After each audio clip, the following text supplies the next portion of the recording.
The sad story of how Western philosophy has been built on a sequence of errors.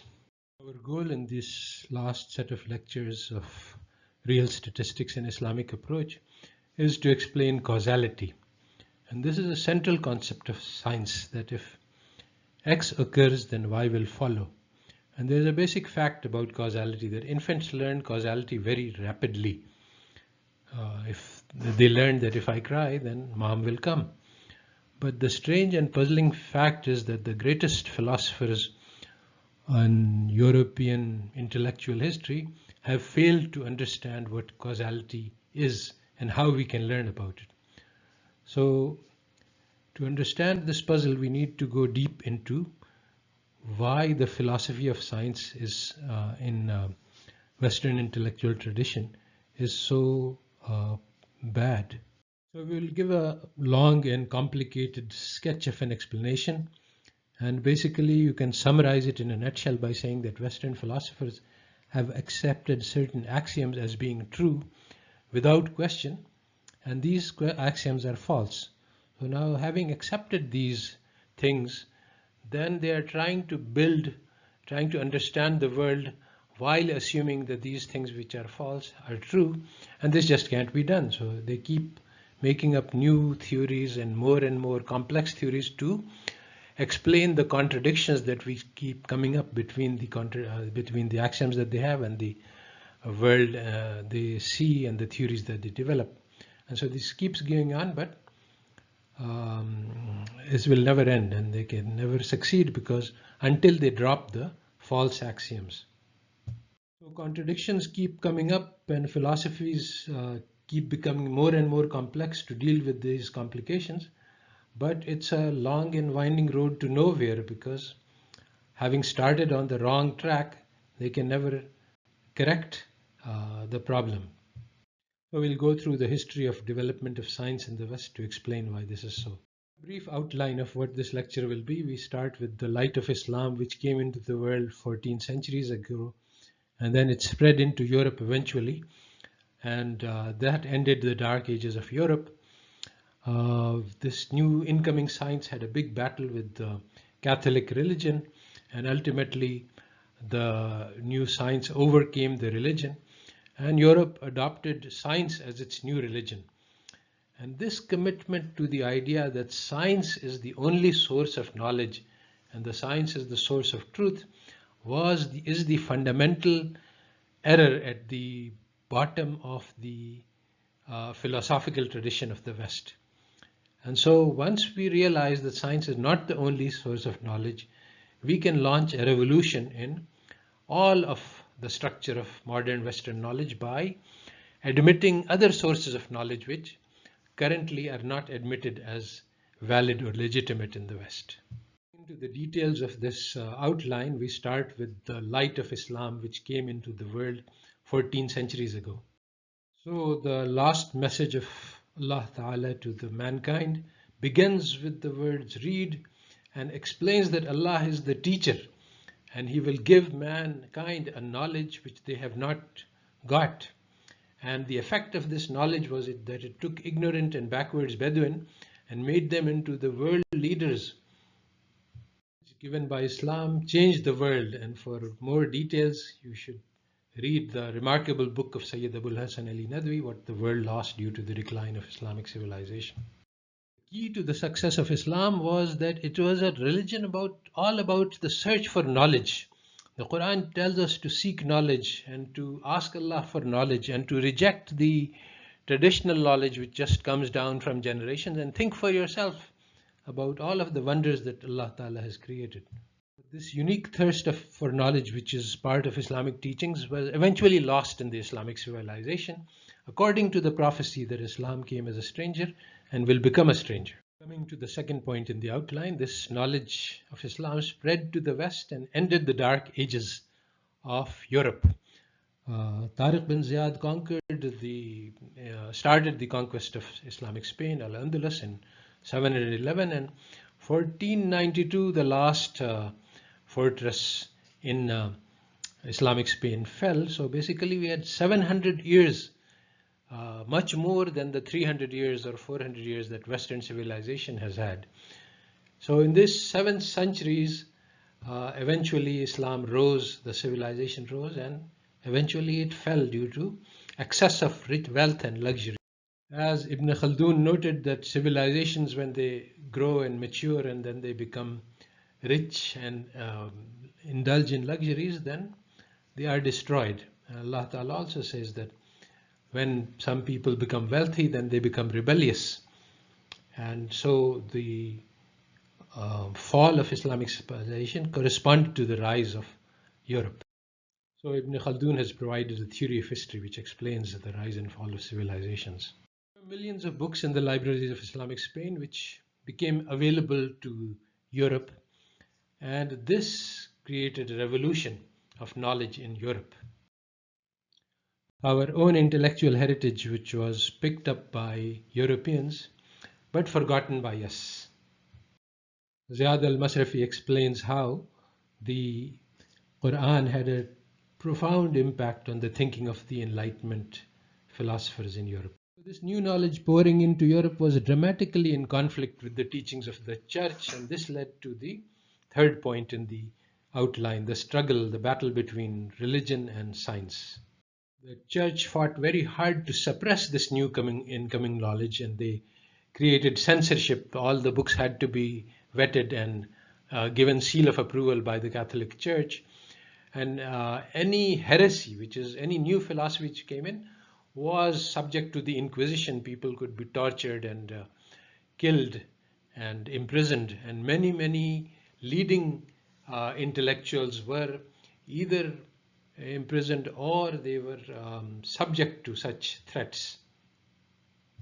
Because of church censorship and torture, no one could acknowledge that they had borrowed from Islamic sources. So Copernicus, even though he basically copied from Ibn Shatir, never wrote this. One of his friends was actually tortured and imprisoned for 10 years. So he was very careful. And even now there is a controversy as to whether he was the innovator and revolutionary or just a copyist. Similarly, Descartes, father of European philosophy, copied from Al-Ghazali. Both of them start by saying that what happens if we have no knowledge? How can we acquire certain knowledge? And both of them think about what if I am dreaming, and think about the possibility that a powerful demon is deceiving. So their arguments are so similar that it is not possible that the same line of argument was taken, especially when writings of Al-Ghazali were available in the neighborhood of Descartes. But nonetheless, there is controversy about this borrowing. A lot of detailed history about how the foundations of Western science were actually built on discoveries of the Islamic civilization are given by C.K. Raju in this book. Similarly, Jack Goody has written a book about how Europeans borrowed inventions from other civilizations and then claimed them for their own and denied the priority of earlier or other or outsiders. Similarly, Joseph has studied the origins of mathematics, non-Western civilizations. Even in the 17th century, European intellectuals were learning Arabic and studying the books of Arabic. The inventor of the scientific method, which was radically different from anything Western, was Ibn al-Heisen. Even though Europeans copied science and scientific method of Ibn al-Heisen, they did not actually understand the scientific method. They understood the methods of science, but not the philosophy of science which underlies it. So even now, the teachings of Ibn al-Heisen are superior to the best philosophers of science, what the best philosophers of science have to say in the Western civilization. The result of the war between the philosophy and arts and sciences borrowed from Islamic civilization and the Catholic traditions was a victory of science over religion. These new teachings shattered the Catholic Church, and there were bloody religious wars for more than 100 years.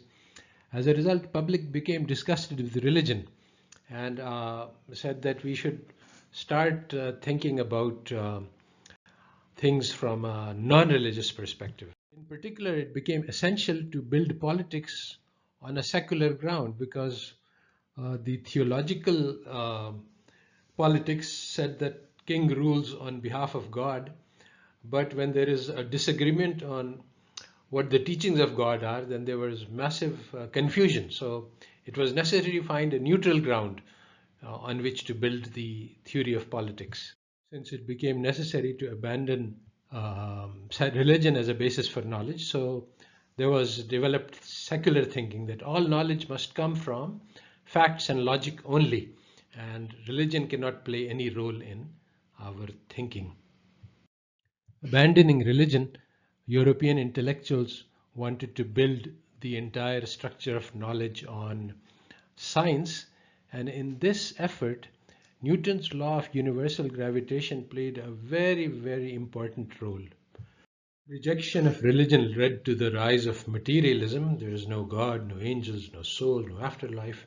Anything which exists is just materials, and there is no organizing principle, no coherence. It's only that every particle pursues its own path according to the laws of motion.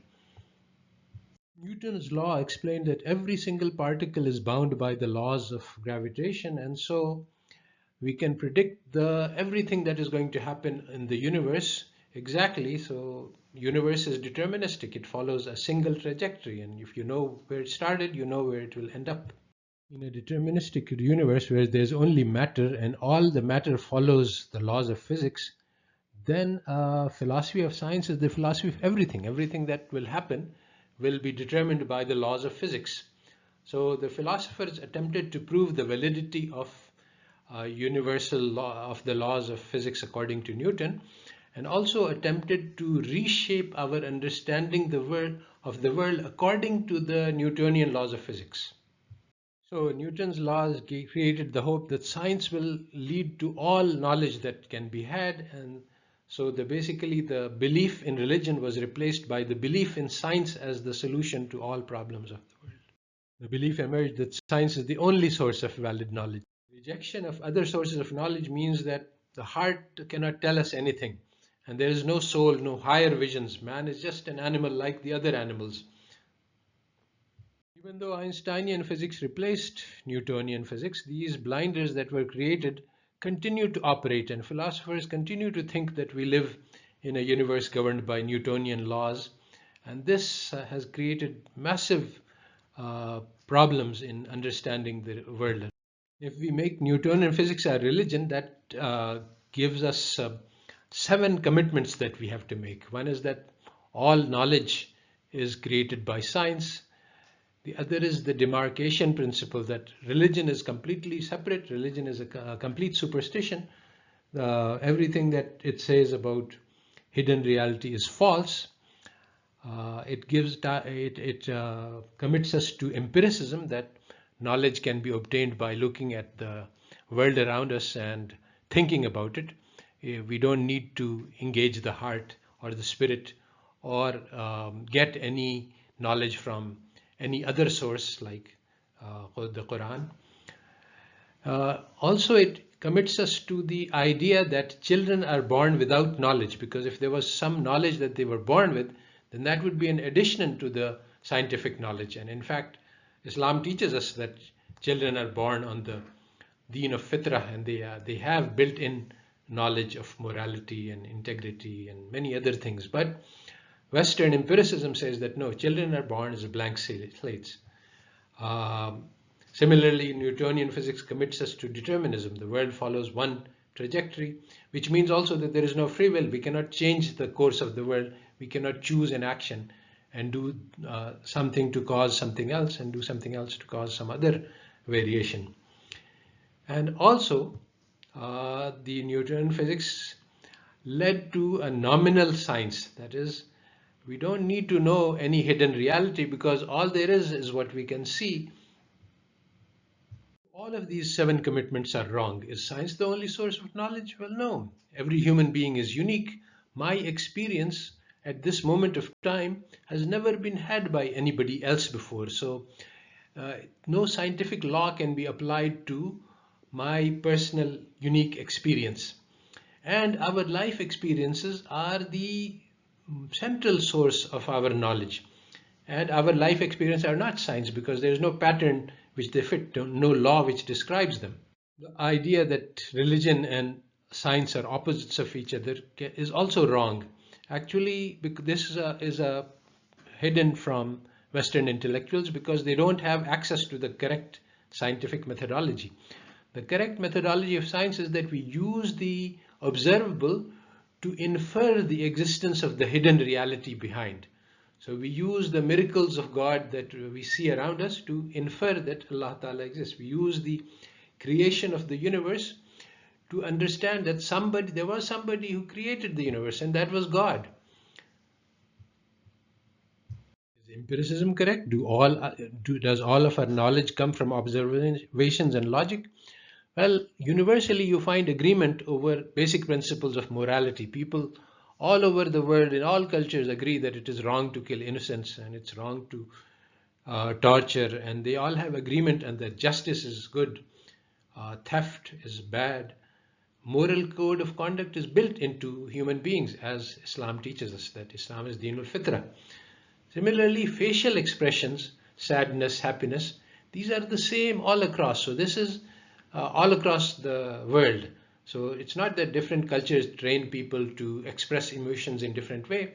The emotions are built into us.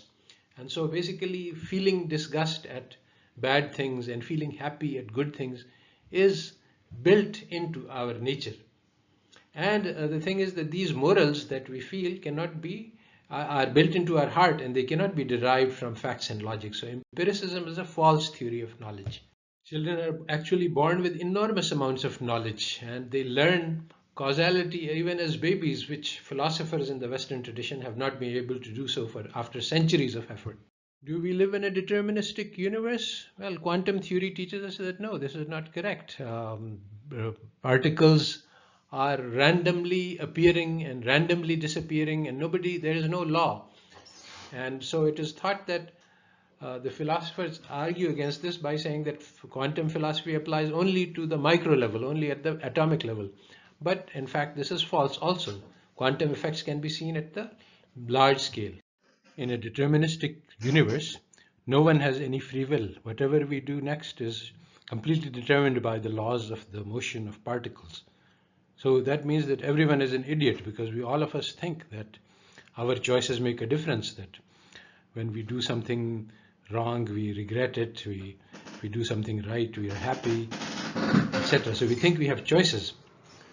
But according to Western philosophers, this is not true. They have unique access to a special truth, and they know something that we don't.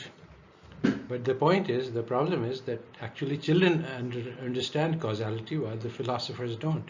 So maybe instead of everyone else being an idiot, it's the Western philosophers who are wrong.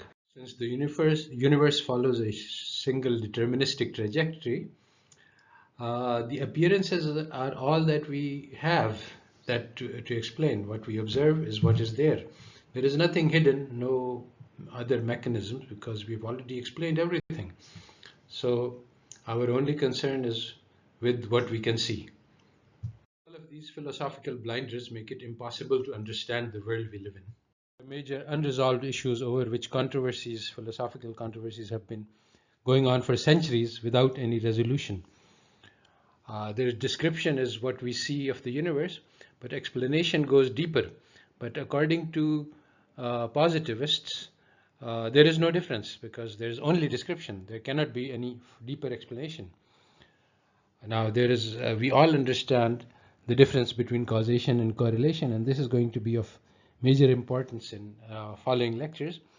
But from the observational point of view, you cannot distinguish them. So in the philosophy of science, there is a huge controversy and debate about how to distinguish the two. The theory of counterfactuals. What might have happened if I had made some other decision? Something else would have happened. So this is called a counterfactual, something which didn't happen but which could have happened.